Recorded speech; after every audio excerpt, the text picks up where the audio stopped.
Salut à tous et à toutes et bienvenue dans cette nouvelle vidéo sur l'implémentation d'un Remarcher sur ShaderToy. Aujourd'hui, ce que je vous propose, c'est de découvrir de nouvelles fonctions de distance qui va nous permettre de modéliser des scènes un peu plus complexes que simplement une association de sphères et de plans. Alors, au programme, on va parler du plan incliné. Donc, pour l'instant, jusqu'à présent, on n'a fait qu'un plan qui est aligné avec le Y du monde. C'est sympa, mais on ne peut pas aller bien plus loin que ça. Donc on va créer un plan qui va être orienté. Ça va être assez simple à faire, vous allez voir. Ensuite, on va parler d'une autre forme géométrique qui s'appelle le torus. Donc c'est un donut, le torus c'est le terme mathématique. On verra que c'est aussi assez simple à démontrer et à écrire. Et ensuite, on parlera du cylindre. Et on verra, pour finir, une forme un petit peu plus compliquée à démontrer, mais ne vous inquiétez pas, ça reste quand même relativement simple, c'est la box ou la boîte. Donc à nouveau, je tiens à récapituler, ce qu'on va faire, c'est qu'on va définir des fonctions de distance comme si les objets que l'on décrivait étaient au centre du monde, et la manière dont on pourra les déplacer, ça va être via la soustraction d'un vecteur 3 par rapport à l'espace, d'accord, donc au point courant.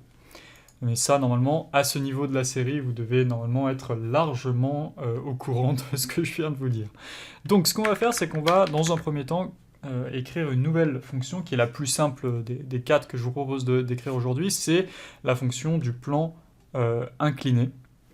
Donc le plan incliné qu'on va appeler dplane incline, alors en anglais c'est ED, voilà, et alors c'est pas terrible, c'est un long nom, on va faire dplane I, et ce que je vais faire, c'est que je vais toujours lui passer un point, mais maintenant je vais avoir besoin d'une autre information, c'est la normale de ce plan. Alors un plan, mathématiquement, peut être défini par un vecteur qui représente l'orientation de ce point, donc dans quelle direction le plan pointe.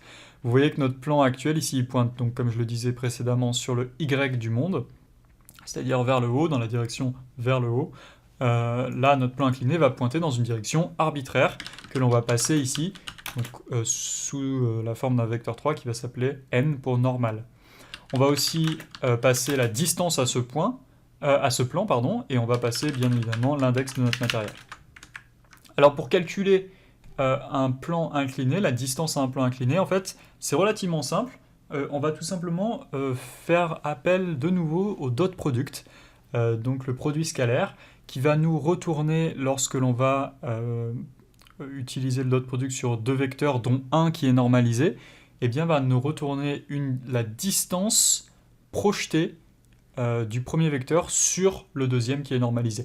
Donc ça, c'est ce que je vous ai expliqué, c'est l'interprétation géométrique, et ça tombe bien parce que dans notre cas, on a notre point P, d'accord, et ce point P qui se trouve à un endroit dans le monde, en fait, c'est un vecteur, donc nous on le considère comme une position, mais en fait c'est un vecteur qui va de l'origine vers ce point-là.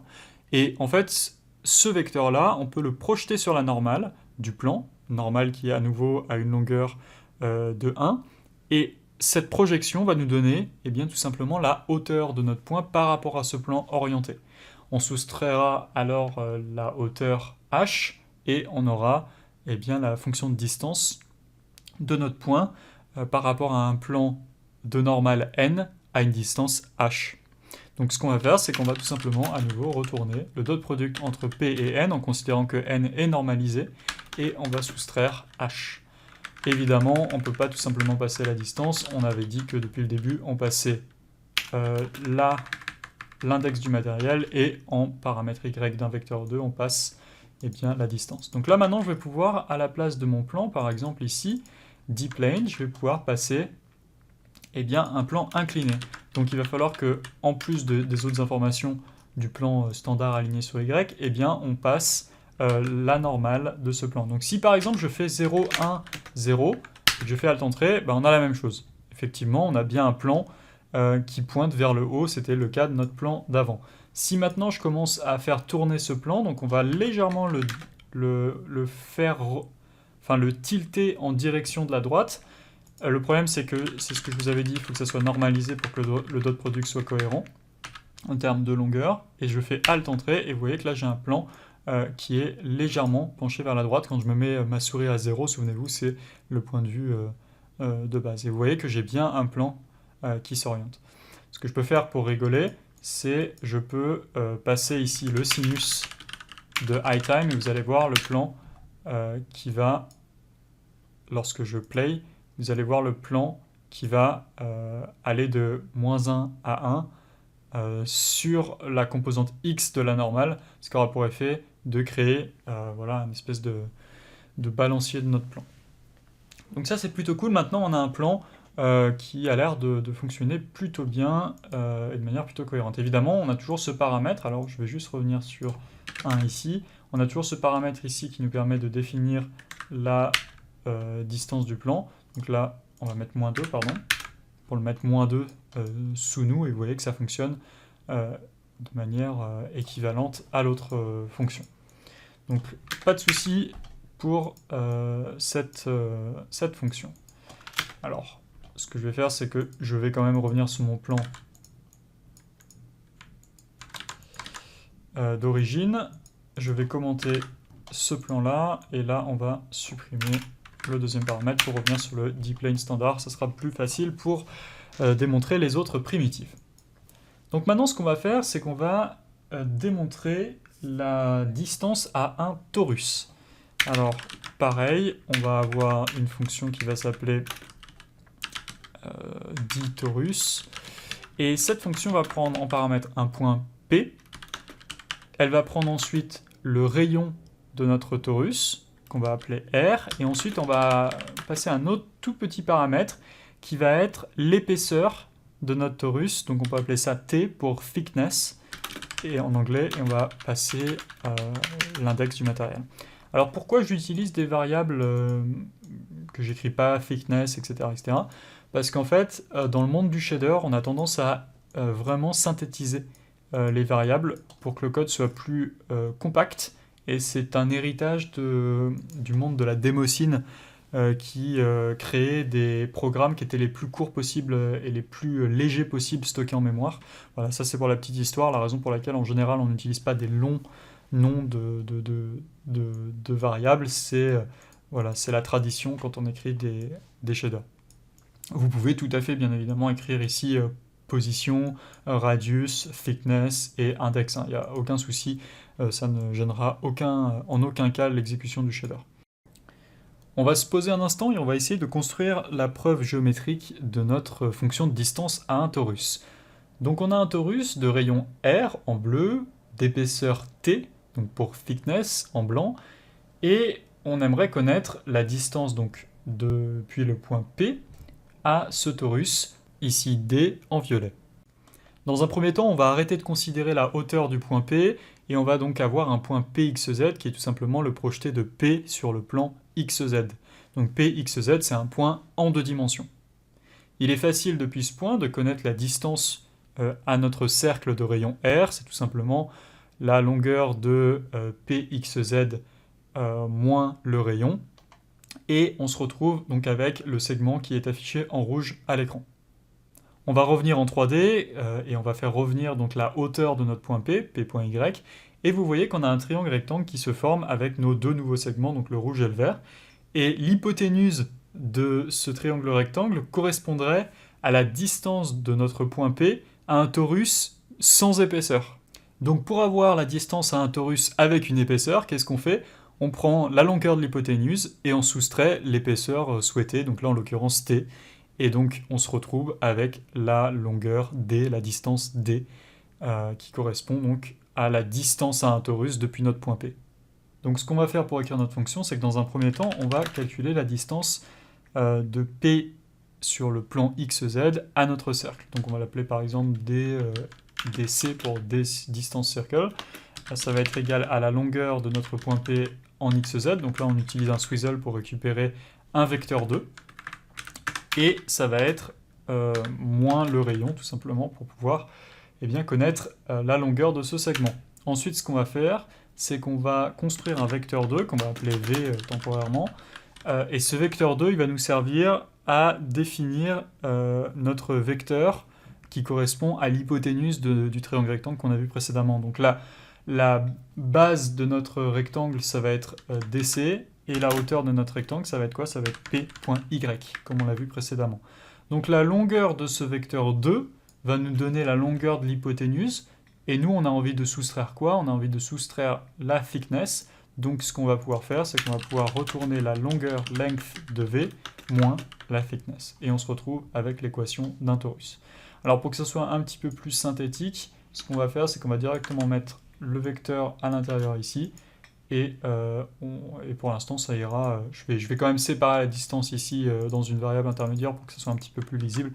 J'aurais pu tout à fait effectivement prendre ça et le mettre à la place de la première composante. Bon, vous savez quoi? Faisons-le, comme ça sera tout sur une ligne. Voilà. Donc là, si je prends la fonction de torus et que je décide de créer un torus dans ma scène, je vais l'appeler dt par exemple, donc dtorus. On voit qu'on a donc 4 paramètres. Le premier, ça va être P. Le deuxième, ça va être le rayon de notre torus. On va le mettre avec un rayon de 1. On va mettre ensuite la thickness, donc l'épaisseur. 0,2, ça ira très très bien dans notre cas. Et ensuite, on va lui passer un matériel. Donc on va lui passer le premier matériel, c'est-à-dire à l'index 0. Et évidemment, on ne peut pas faire tout simplement ça. Il va falloir que l'on combine tout ça avec un minimum dans notre scène. Et là, si je fais Alt Entrée, j'ai une erreur effectivement. Tac, tac, tac. Donc, j'ai un vecteur 2 qui ne correspond pas effectivement. Je dois retourner un vecteur 2 dont le premier paramètre n'est pas 0, mais bien l'index de notre matériel. Et en fait, quand je fais Alt Entrée, vous voyez que j'ai bien effectivement un torus qui apparaît à l'écran. Alors ce torus est un peu gros, je vais le mettre à 0,8, on va baisser son épaisseur à 0,1, et je vais le monter. Donc pour monter mon torus, je vais soustraire un vecteur 3, et je vais le placer par exemple à 0,5 et 0 en Z. Et voilà donc un torus qui se trouve placé correctement dans ma scène. Donc voilà une forme géométrique qui est très intéressante, qui va vous permettre de rajouter une forme supplémentaire dans votre boîte à outils de primitives pour pouvoir construire des scènes. Donc maintenant, ce que je vous propose de faire, c'est de découvrir comment calculer la distance à un cylindre cette fois-ci. Pour calculer la distance de n'importe quel point à notre cylindre, on va devoir se placer dans différentes situations.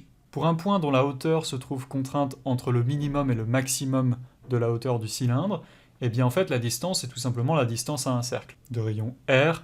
Donc là, dans le cas d'un point par exemple P0, on ne considère pas le Y de ce point-là, on calcule la longueur de ce vecteur et on soustrait le rayon.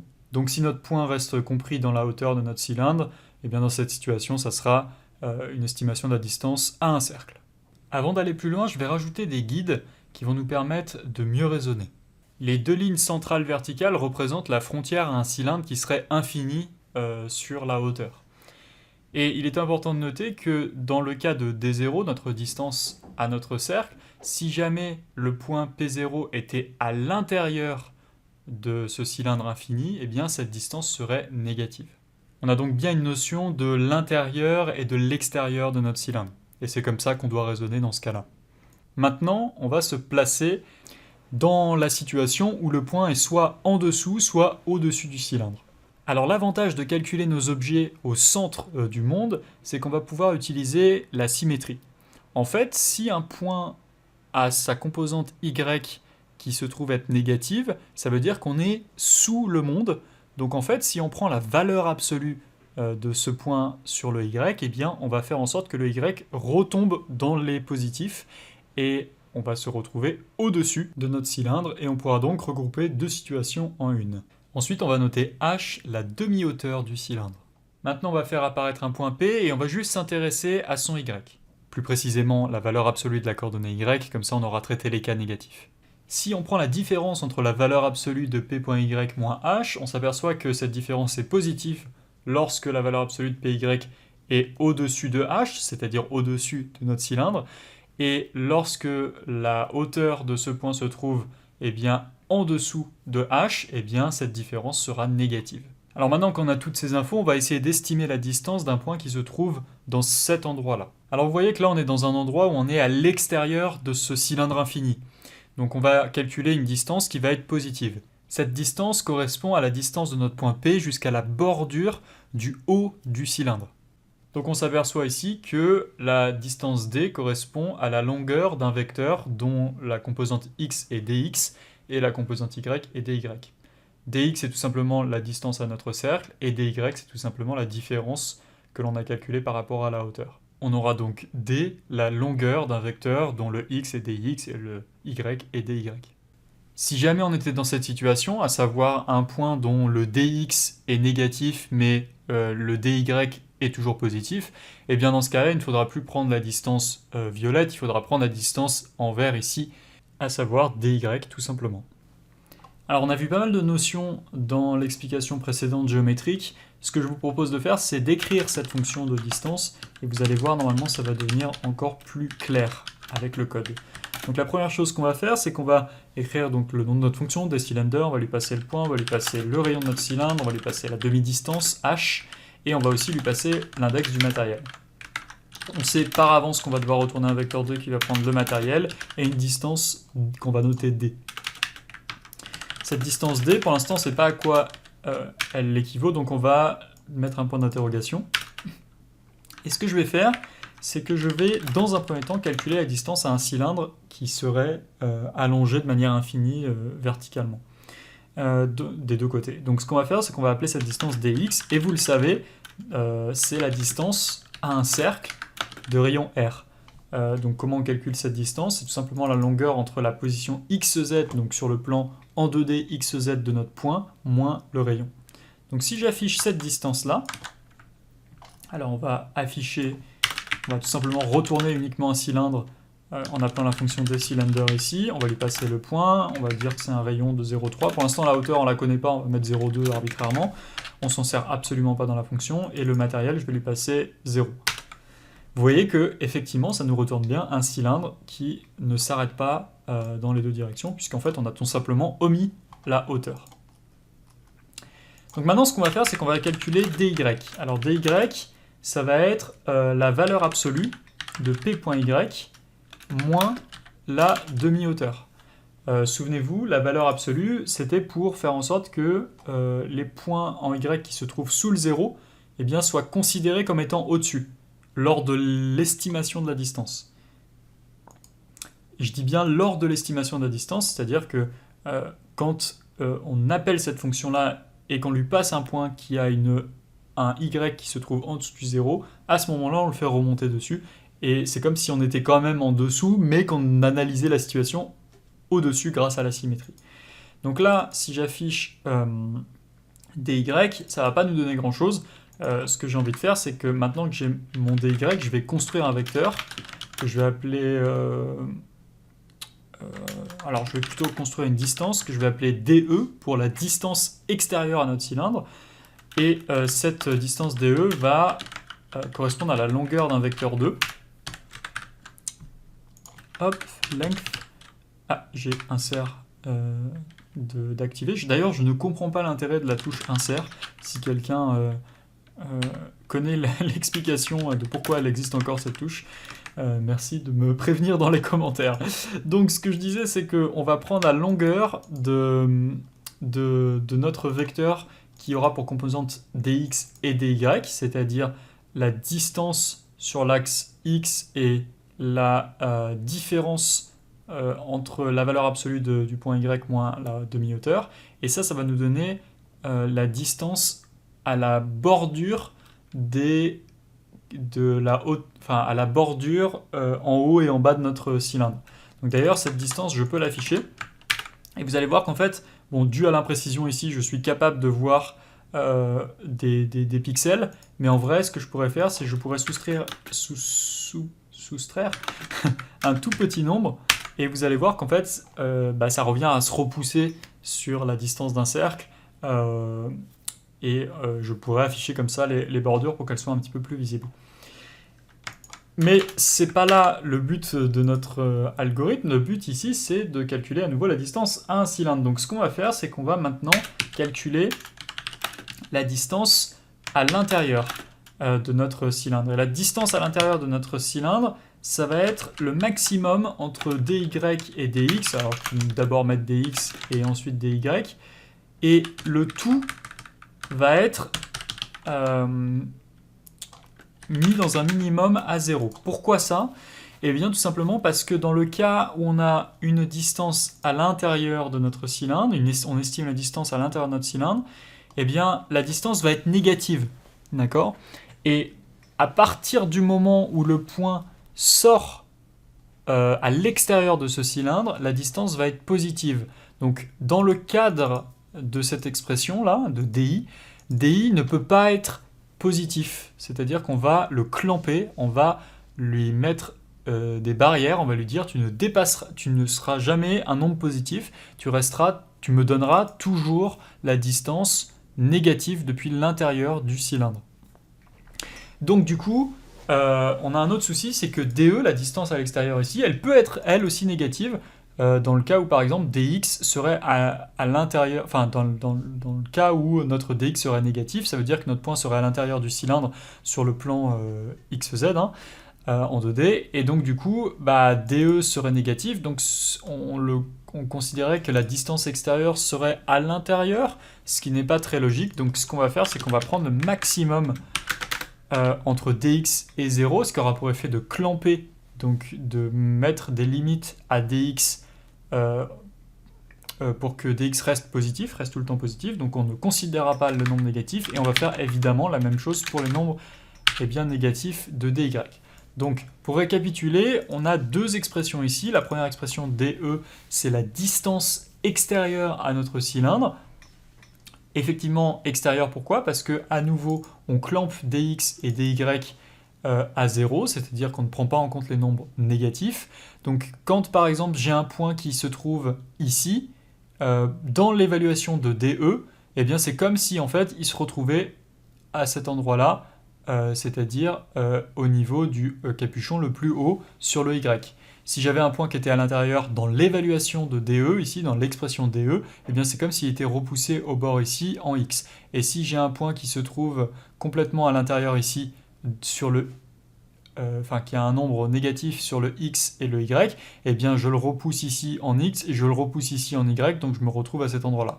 Par contre, pour tous les nombres qui sont à cet endroit-là, eh bien en fait on a bien la distance ici à la bordure, dans ce cas-là. Et quand on se trouve à cet endroit-là, vous voyez que eh bien, le x est à l'intérieur, il se retrouve repoussé sur les bordures ici, et on a la distance tout simplement dy qui est calculée ici. D'accord? Puisque on a toujours ici en deuxième paramètre le dy, donc ça nous donne un vecteur qui pointe vers le haut, dont la longueur ici correspondra à dy. Dans le cas de la distance à l'intérieur, on a le maximum entre dx et dy. Donc ça veut dire qu'on va récupérer, on sait que dx et dy dans le cas de la distance intérieure doivent être négatifs. Donc si par exemple j'ai mon dx qui se trouve ici à l'intérieur, il va être négatif. Si je prends le maximum entre les deux valeurs, ça veut dire quoi? Ça veut dire que je vais récupérer la distance qui va être la plus proche de mon cylindre à l'intérieur. Le maximum entre dx et dy, entre deux nombres négatifs, eh bien, ça va me prendre le nombre négatif qui est le plus proche de 0. D'accord? Puisqu'évidemment, dans cette situation-là, dans le calcul de DI, on considère que dx et dy sont négatifs. Donc, il faut imaginer que là, si j'ai mon dx qui se rapproche plus que mon dy se rapproche de la hauteur, donc par exemple, on serait à cet endroit-là, eh bien, on aurait effectivement dx qui aurait été pris en compte et qui sera la distance intérieure à notre cylindre dans cette situation-là. Et ensuite, pourquoi on prend le minimum? Parce que dx et dy peuvent effectivement dépasser 0, donc on les clampe pour pas qu'ils dépassent 0.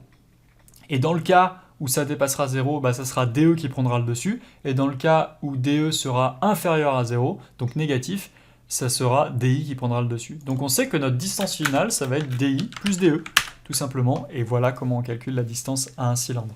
D'accord?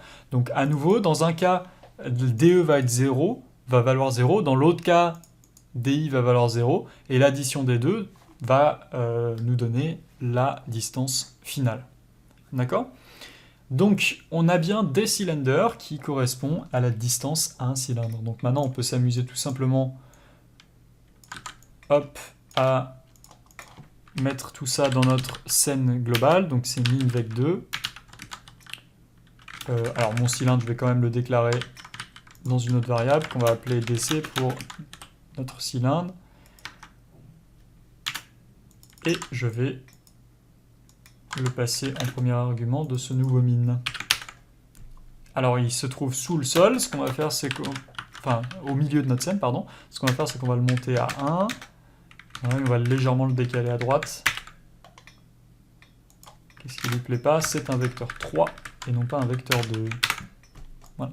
Donc là j'ai bien mon cylindre qui flotte avec mes autres formes. Donc voilà pour le calcul du cylindre. Maintenant on va s'attaquer au calcul de la distance à une boîte. Donc pour trouver la distance d'un point à une boîte qui se situe à l'origine du monde, je vous propose de raisonner déjà en 2 dimensions, ça sera beaucoup plus facile à visualiser.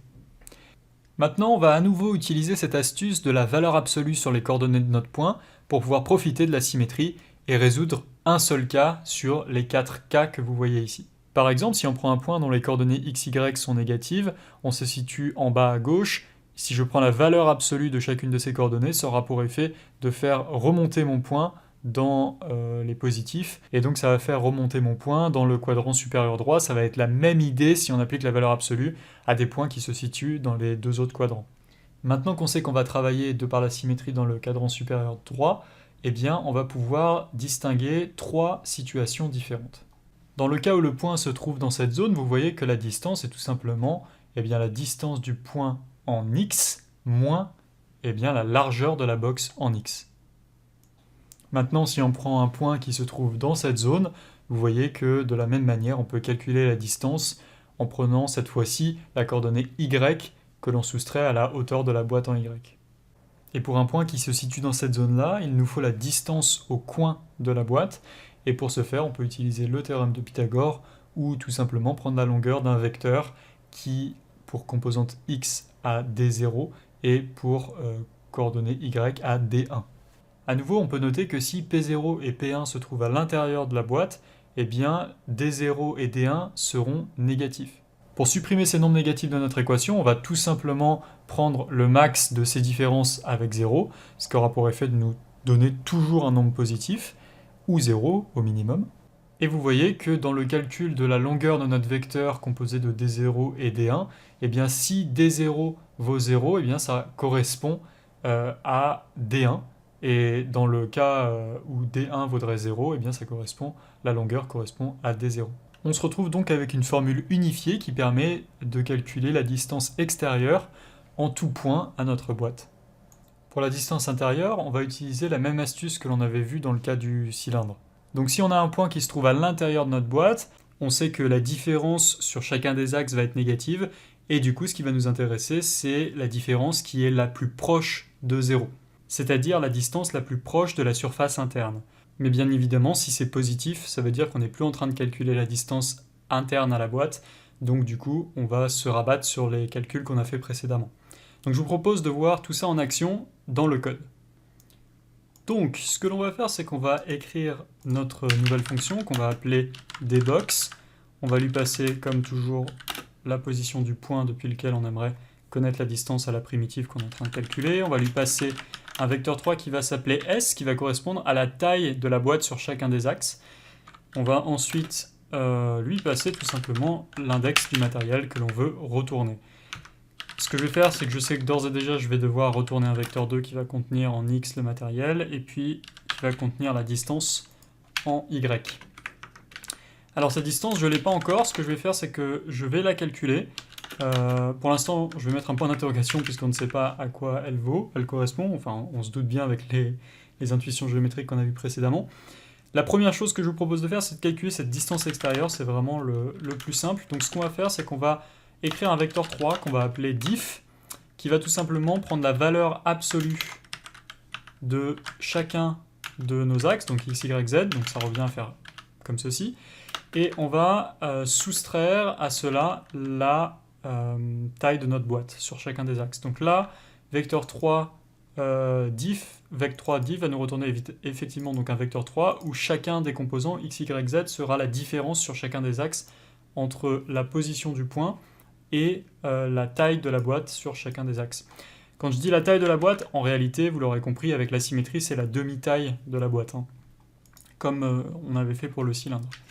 Donc ce qu'on va faire ensuite, c'est que on va calculer la longueur de ce vecteur. Donc on va faire length, on va le stocker dans la distance extérieure, comme on a fait pour le cylindre, et on va prendre donc la longueur de cette différence. Le problème, c'est qu'il va falloir que l'on clampe, c'est-à-dire qu'on arrête à 0 cette différence sur chacun des axes. Donc ce qu'on peut faire, c'est qu'on peut tout simplement faire le max de la différence avec 0. Normalement, ça devrait nous retourner... cette partie devrait normalement nous retourner un vecteur 3 qui va clamper, c'est-à-dire bloquer les valeurs des composantes de x, y et z de diff à 0. C'est-à-dire que chacun des composants x, y, z ne pourra pas descendre en dessous de 0. Donc c'est exactement ce qu'on a vu pour calculer la distance extérieure dans les intuitions géométriques. Je vais tout simplement retourner DE à la place de D, Alt entrée, tout compile, et ce que je vais faire, c'est que ici, je vais retourner une box. Donc on va passer le point, et on va passer un vecteur 3 qui va correspondre à la taille de la boîte. Alors la taille de la boîte, elle va être de, par exemple, la demi-taille de la boîte, n'oubliez pas, hein, elle va être de 0,2, 0,5 en hauteur, donc une taille de 1 au total, et ensuite on va mettre 0,3 en Z, et on va lui passer un matériel, un index de matériel 0. Alt entrée, et effectivement on a une boîte. Alors on pourrait se dire, bah, très bien, on s'arrête là, il n'y a pas de souci, mais souvenez-vous, on calcule des distances signées, donc on va aussi écrire la fonction de distance interne à la boîte. Donc ce qu'on va faire, c'est qu'on va se créer une variable intermédiaire ici, qu'on va appeler DI, parce que ce sera la distance interne à la boîte, et ça va être le maximum de la différence qu'on a déjà calculée au préalable. Alors souvenez-vous, cette différence, elle est signée, hein, c'est-à-dire qu'elle peut être négative ou positive, et ce qu'on va faire, c'est qu'on va prendre le maximum de la différence sur l'axe X, et le maximum de la différence sur l'axe Y et l'axe Z. En fait, cette formule ici que l'on écrit, en fait, nous retourne le maximum, la valeur maximum sur chacune des trois coordonnées de notre différence, donc chacun des axes. Et là, il faut bien comprendre que le maximum de cette valeur, ça va être le maximum d'une valeur négative, donc la valeur qui va être la plus proche de 0. Mais attention, on ne veut pas que la distance interne dépasse 0, donc, parce que sinon ça veut dire qu'on est à l'extérieur, donc ça veut dire qu'on va la bloquer à 0, ce qui fait que lorsque l'on fera la somme de la distance extérieure plus la distance intérieure, eh bien, si jamais la différence est positive, eh bien ce terme va valoir 0 grâce au min, et c'est ce terme qui prendra le dessus. Et pareil ici, c'est ce qu'on avait fait, hein, si jamais cette valeur rentre à l'intérieur, la différence devient négative, on la met à 0, donc du coup ce terme deviendra négatif, et c'est celui-là qui prendra le dessus avec le max ici, enfin les différents max. Donc là, normalement, si je fais Alt entrée, il n'y a rien qui change, sauf qu'en fait, maintenant, j'ai la vraie distance à une boîte. Enfin, la vraie distance signée à une boîte. Donc on va la stocker dans DB pour dbox, la distance à la box. Et on va à nouveau faire le min entre les deux, entre le reste de notre scène et cette box. Et vous voyez qu'on a effectivement notre box qui a l'air d'être positionnée correctement. On va lui soustraire un vecteur 3 pour pouvoir la déplacer. On va la mettre à 0,5, 1 de hauteur. Ça va être peut-être beaucoup. Vous savez quoi, hein, on va se faire plaisir, on va faire un sinus ici de high time plus 1 le tout fois 0,5, comme ça elle ira de 0 à 1.